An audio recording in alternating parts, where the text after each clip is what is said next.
Hi friends, मैं इस video को स्टार्ट करने से पहले आपको कुछ बताना चाह रहा हूँ जो मेरे साथ एक दो दिन से नहीं, एक दो महीने से घटित हो रहा है, पर उसको अभी कुछ ज़्यादा ज़रूरत पड़ गई कि मुझे इस वीडियो को बनाना पड़ा। फ्रेंड्स, मेरे पास कल एक फ्रेंड का फ़ोन आया। आवाज़ बदली बदली लग रही थी और एक नए नंबर से उसने कॉल किया और मेरे से बोला कि भाई मैं रोहित बोल रहा हूँ और मुझे पैसे की बहुत ज़रूरत है। मैं यहाँ बाहर इंदौर में फंसा हुआ हूँ और मेरी फैमिली भी परेशान है। यहाँ पर मेरे पैसे वगैरह का इंतज़ाम नहीं है, एटीएम जा नहीं पा रहा हूँ क्योंकि बहुत ज़्यादा कोरोना वायरस यहाँ फैला हुआ है। तो तू कुछ पैसे मेरे को ट्रांसफ़र कर दे ताकि मैं ऑनलाइन कुछ चीज़ें मंगा सकूँ, मेरे घर का राशन पानी का जुगाड़ हो सके। तो मैं भावनात्मक रूप से एग्री हो गया, पर चूंकि मुझे एकदम से आवाज़ बदली बदली सी लग रही थी और रोहित का नंबर मेरे पास, जो ओरिजिनल नंबर था वो मेरे पास था, तो मैंने उसको डायल कर लिया। मैंने जैसे ही डायल किया और उससे पूछा कि रोहित क्या ऐसी ऐसी बात है, तो रोहित ने कहा कि नहीं भाई, मेरे को ऐसी कोई दिक्कत नहीं है। तो मैंने कहा ठीक है, कोई बात नहीं। फिर थोड़ी देर बाद मेरे पास दोबारा उसी नंबर से कॉल आता है। वो मेरे से पूछते हैं क्यों भाई, पेमेंट कर दिया क्या? मेरे को जो ज़रूरत थी थोड़ा सा अमाउंट डाल देता। मैंने कहा भाई कितना अमाउंट डालना है? तो बहुत ऐसे मेरे को व्यक्ति बोलता है कि आप भाई मेरे को 10,000 रुपये डाल दो, इतने में मेरा काम हो जाएगा। तो मैंने उससे बोला कि भाई पहले तो आप ये बताओ कि आप बोल कौन रहे हो, क्योंकि जिस व्यक्ति का आप नाम ले रहे हो उससे मेरी अभी बात हुई है और उसको पैसे की कोई ज़रूरत नहीं है ना, वो सक्षम है। आप बोल कौन रहे हैं? जब मैंने उससे थोड़ा सा जानकारी लेना चाहा, इंक्वायरी करना चाहा, तो उसने फ़ोन कट कर दिया। अच्छा, इसके पहले भी कुछ दिन से हमारे जान पहचान वाले गुप्ता जी हैं, वो मेरे को बार बार जियो के 25 GB रिचार्ज का मैसेज लिंक के माध्यम से भेज रहे थे। उसके अलावा कुछ और फ्रेंड्स थे जो व्हाट्सएप ग्रुप में बार बार फ्री रिचार्ज, कहीं बैंकिंग का ऑफ़र, तो कहीं कुछ और मेरे को भेज रहे थे, पर मैं उसको इग्नोर कर रहा था क्योंकि वो मेरे को पता था कि ये सब चीज़ें चलती हैं और फेक हैं, इसलिए मैं उसको ज़्यादा ध्यान नहीं दे रहा था। पर कल जो मेरे साथ इवेंट हुआ उसके बाद मुझे ये समझ में आया कि मैं चूँकि आईटी फील्ड से हूँ और मैं ये सब चीज़ें समझता हूँ, उसके बाद भी मैं भावनात्मक रूप से डूबने वाला था और मैं पैसे उस व्यक्ति को ट्रांसफ़र करने वाला था। अब दूसरा व्यक्ति तो नॉर्मल सा, उसको क्या पता, वो तो स्वाभाविक सी बात है, वो आराम से पैसे ट्रांसफ़र करने के लिए एग्री हो जाएगा। तो फ्रेंड्स, मैं इसी चीज़ की जागरूकता के लिए इस वीडियो को बना रहा हूँ कि लोग किस प्रकार से धोखाधड़ी करते हैं, किस प्रकार से हमारे बैंक अकाउंट से पैसे निकलवाने की कोशिश करते हैं, किस प्रकार से हमारे फेसबुक या जीमेल अकाउंट को हैक करने की कोशिश करते हैं। फ्रेंड्स, ये जो लोग हमारे अकाउंट्स या फेसबुक, जीमेल, इन पर इनडायरेक्टली हमारे ऊपर हमला करते हैं इनके माध्यम से, और हमारे पैसे या हमारी इन्फॉर्मेशन को निकालने की कोशिश करते हैं, ये लोग हैकर होते हैं। और ये जो टेक्निक होती है जिससे लिंक के माध्यम से या किसी कॉल या किसी एसएमएस के माध्यम से लिंक भेजकर हमारे अकाउंट से पैसे या हमारे किसी फेसबुक या जीमेल अकाउंट से इन्फॉर्मेशन को निकालने की कोशिश करते हैं, ये सभी जो टेक्निक होती हैं ये फ़िशिंग टेक्निक कहलाती हैं। फ्रेंड्स, आज का जो वीडियो है वो मेरा इसी टॉपिक पर है जिसका नाम फ़िशिंग है। तो जैसा कि आपको नाम से ही समझ में आ रहा है, फ़िशिंग मतलब कि मछली पकड़ना। पर यहाँ मछली नहीं पकड़ रहे हैं, यहाँ पर लोगों को पकड़ने का, लोगों को बेवकूफ़ बनाने का तरीका फ़िशिंग है। जिस प्रकार एक तालाब में जो मछलियाँ होती हैं, उन मछलियों को पकड़ने के लिए कांटे में चारा फंसाया जाता है और उस कांटे को तालाब के अंदर डाल दिया जाता है और मछली उस चारे के लालच में उस कांटे में फंस जाती है। यहाँ एक हैकर या जो अपराधी होता है वो हमें एक ईमेल या एसएमएस या किसी लिंक के माध्यम से हमसे कनेक्ट होने की कोशिश करता है, हमें एसएमएस करता है कि जियो कंपनी या एयरटेल कंपनी आपको 25 GB फ्री रिचार्ज दे रही है। इस आपदा की घड़ी में भारत सरकार ने आपके अकाउंट में 12-12 हज़ार रुपये डाल दिए हैं। आप इस लिंक पर क्लिक करें, आपकी जानकारी डालें और सर्च करके चेक कर लें। तो यहाँ क्या होता है कि आपकी जानकारी आपसे ही ली गई और फिर बाद में आपको ही ठग लिया गया। दोस्तों, लोगों के पास कॉल आए हैं, बहुत से लोगों को इस प्रकार की धोखाधड़ी का शिकार बनाया गया है। मेरे पास कुछ जानकारियाँ उपलब्ध हुई हैं, जैसे कि मध्य प्रदेश के होशंगाबाद ज़िले में कुछ व्यापारियों और टीचर्स को इस प्रकार से ठगा गया है। नरसिंहपुर है, हमारे यहाँ इंदौर, देवास और रतलाम में भी ऐसी घटनाएं हुई हैं। और भी ऐसे, मैं सिर्फ चूँकि मैं मध्य प्रदेश से हूँ तो मैं आपको मध्य प्रदेश का बता रहा हूँ। ऐसा पूरे भारत और पूरे विश्व में ऐसा होता है, क्योंकि हमें इस विषय में जागरूकता नहीं है। तो दोस्तों, मैं आपको बताना चाह रहा हूँ कि फिशिंग एक प्रकार का साइबर क्राइम है, जिसमें जो हमें गोपनीय रखनी चाहिए वो जानकारियाँ लीक की जाती हैं और उन जानकारियों का उपयोग करके हमको किसी प्रकार से हानि पहुंचाई जाती है।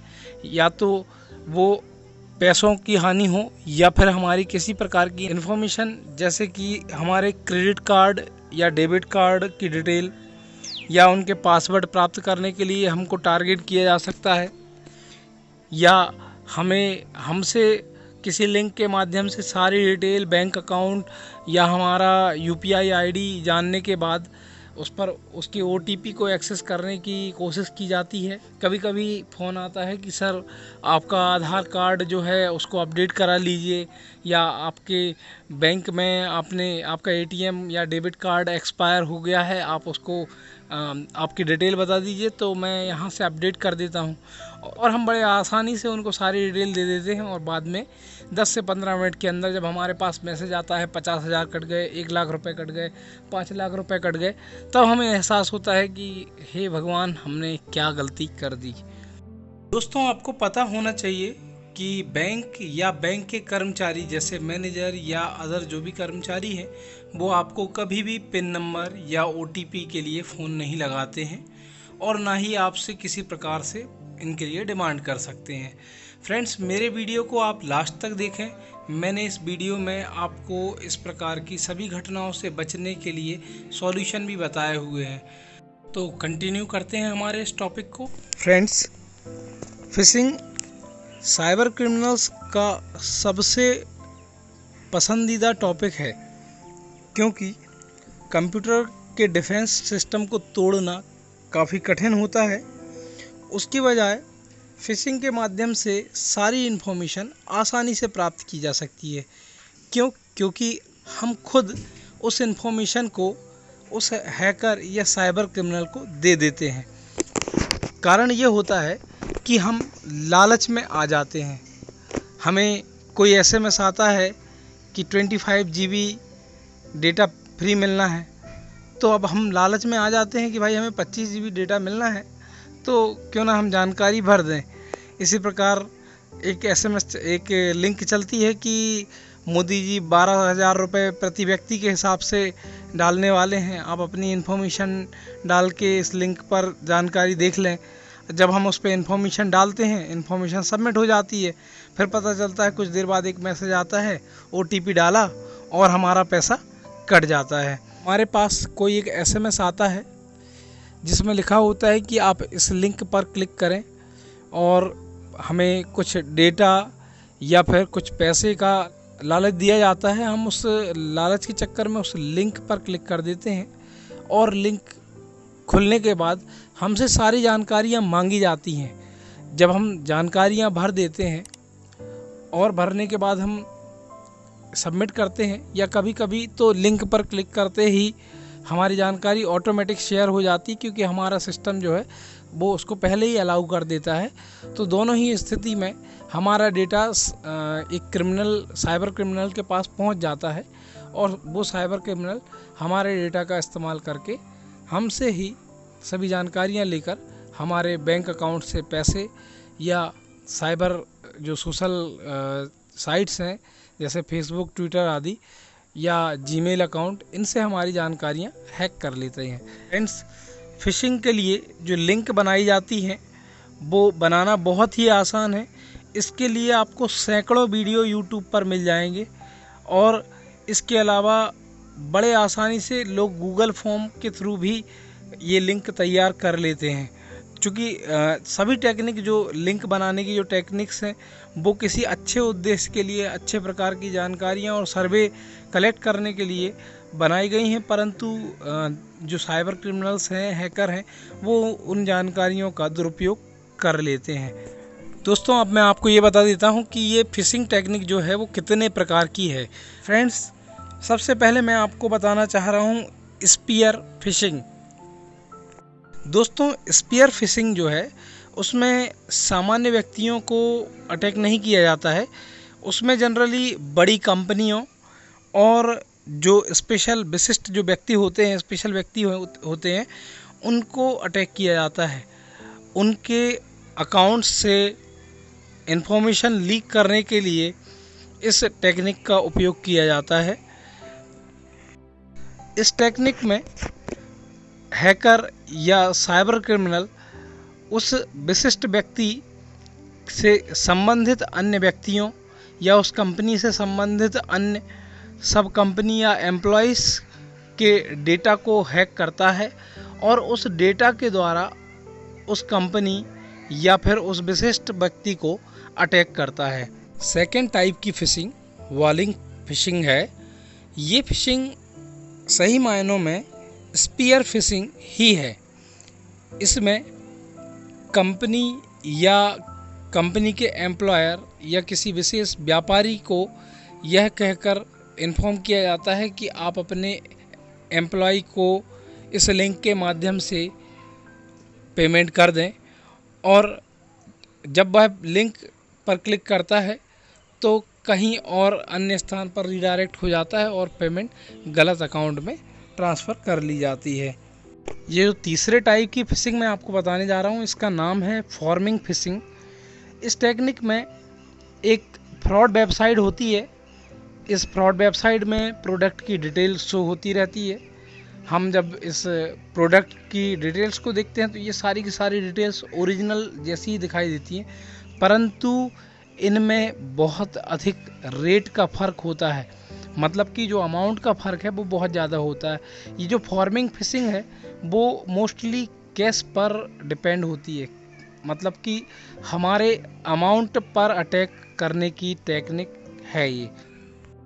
दोस्तों, चौथी फ़िशिंग टेक्निक जो है वो है वॉइस फ़िशिंग। इस समय सबसे ज़्यादा पॉपुलर फ़िशिंग टेक्निक के रूप में वॉइस फ़िशिंग मानी जा रही है। वॉइस फ़िशिंग मैंने आपको स्टार्टिंग में ही बताया था। जो घटना मेरे साथ कल हुई है, मेरे फ्रेंड्स के रूप में किसी अनजान व्यक्ति ने मुझे कॉल किया और मुझसे ये जानकारी मांगी, मुझसे पैसा मांगा। तो ऐसे बहुत सारे फ्रॉड कॉल अभी चल रहे हैं और वो सारे फ्रॉड कॉल जो हैं वो वॉइस फ़िशिंग के अंतर्गत आते हैं। तो इसमें जनरली वॉइस फ़िशिंग के माध्यम से जो हमारा हैकर या साइबर क्रिमिनल होता है वो हमारे अकाउंट को हैक करने की कोशिश करता है। हमारे क्रेडिट कार्ड या डेबिट कार्ड या हमारे OTP की जानकारी लेने की कोशिश करता है। तो इससे आपको सावधान रहना है। दोस्तों, आखिरी फ़िशिंग टेक्निक है SMS फ़िशिंग। अभी बहुत दिनों से SMS के माध्यम से लिंक आ रही है कि 25 GB जियो डेटा इस आपातकाल की स्थिति में, इस महामारी के दौरान फ्री दिया जा रहा है। और जब आप उस पर क्लिक करते हैं तो सारी की सारी इन्फॉर्मेशन आपसे भरवाई जाती है, आपका नाम, आपका मोबाइल नंबर, फलाना ठिकाना, बहुत सारी चीज़ें। और जैसे ही आप इन सब चीज़ों को भर देते हैं तो आपके पास कुछ लगभग 1 से 2 मिनट 3 मिनट में एक OTP आता है और फिर आपके पास एक नया पेज खुला रहता है। उस पर OTP सबमिट करना होता है। आप जैसे ही आप OTP डाल के सबमिट करते हैं तो वो आपको मैसेज देता है कि अब आप 10 लोगों को इस लिंक को शेयर करें। आप 10 लोगों को लिंक शेयर करने में लगे रहते हैं, तब तक आपके OTP के माध्यम से 10,000, 20,000, 50,000 की खरीदी हो चुकी होती है या आपका अमाउंट कहीं और किसी के अकाउंट में पहुंच जाता है। तो दोस्तों, मैंने आपको फ़िशिंग की सारी टेक्निक बता दी हैं, सारे प्रकार बता दिए हैं। मैं आशा करता हूं कि भविष्य में आपके पास कभी भी इस प्रकार की लिंक आए या फिर किसी प्रकार का वॉइस कॉल आए तो आप उसे सोच समझकर ही रिप्लाई दें, ताकि आपके पैसे ना निकलें, आपके अकाउंट से किसी प्रकार की इन्फॉर्मेशन लीक ना हो। साथ ही साथ फ्रेंड्स, मैं आपको एक और चीज़ कहना चाहूँगा। आप जीमेल या फेसबुक चलाते हैं तो उनके पासवर्ड स्ट्रॉन्ग पासवर्ड रखिए। स्ट्रॉन्ग पासवर्ड का मतलब है आप अपने पासवर्ड में कम से कम एक कैरेक्टर, एक स्पेशल कैरेक्टर और एक नंबर अवश्य रखें। फ्रेंड्स, अब बारी है कि हम किस प्रकार पहचानें कि हम पर फ़िशिंग अटैक हुआ है। तो फ्रेंड्स, मैं सबसे पहले आपको बताना चाह रहा हूँ कि बैंक कभी भी डेबिट कार्ड या क्रेडिट कार्ड या आपके OTP के लिए नहीं पूछता है। यदि किसी बैंक से फ़ोन आता है कि मैं फला मैनेजर या एम्प्लॉय बोल रहा हूं और आपके क्रेडिट कार्ड या डेबिट कार्ड का नंबर दीजिए या OTP नंबर दीजिए, तो आपको नहीं देना है। फ्रेंड्स, फ़िशिंग अटैक अभी ज़्यादातर SMS या वॉइस कॉल के माध्यम से किया जा रहा है। तो आपको सबसे पहले तो ये पहचानना ज़रूरी है कि यह लिंक जो भेजी गई है SMS के माध्यम से या ईमेल के माध्यम से, वो आपके जान पहचान की है या नहीं। यदि आपके जान पहचान की नहीं है तो उसे ओपन ना करें। यदि आप ओपन भी करते हैं तो उसमें दी हुई सबमिट बटन को क्लिक ना करें और ना ही उसमें किसी प्रकार की जानकारी भरें। ईमेल या SMS के माध्यम से किए गए फिशिंग मैसेजेस या ईमेल को आप पूरा रीड करने की कोशिश करें और उसे यह देखने की कोशिश करें कि कहीं उसमें स्पेलिंग मिस्टेक तो नहीं है, क्योंकि जनरली जो चोरी करता है वो कहीं ना कहीं कोई ना कोई सुराग ज़रूर छोड़ देता है, कोई ना कोई स्पेलिंग मिस्टेक ज़रूर कर देगा और आप उस स्पेलिंग मिस्टेक को आइडेंटिफाई कर लेंगे। तो फ्रेंड्स, मैंने आपको फ़िशिंग टेक्निक और उससे संबंधित सभी जानकारियाँ दे दी हैं। दोस्तों, आपको ये वीडियो कैसा लगा मुझे कमेंट बॉक्स में ज़रूर बताएं। यदि वीडियो अच्छा लगा हो तो लाइक ज़रूर करें। साथ ही साथ अपने साथियों को, अपने रिश्तेदारों और जान पहचान के लोगों को इस वीडियो को ज़रूर शेयर करें, जिससे जो लोग साइबर अटैक या साइबर क्राइम या फ़िशिंग के बारे में नहीं जानते हैं उन्हें इसके बारे में जानकारी मिल जाए और उसके बाद से वो भविष्य में फेक मैसेजेस या फेक कॉल से बच सकें और साथ में अपने अन्य साथियों को भी इन फेक कॉल से बचा सकें। तो फ्रेंड्स, मेरे इस चैनल को आप ज़रूर सब्सक्राइब कर लें ताकि मैं आपको नए आने वाले वीडियोस भेज सकूं और जब भी मैं वीडियो अपलोड करूं तो वो आपको नोटिफिकेशन में प्राप्त हो सकें। इसके लिए भी आप सब्सक्राइब बटन के बाजू में बनी हुई बेल आइकॉन को प्रेस कर दें। Thank you very much.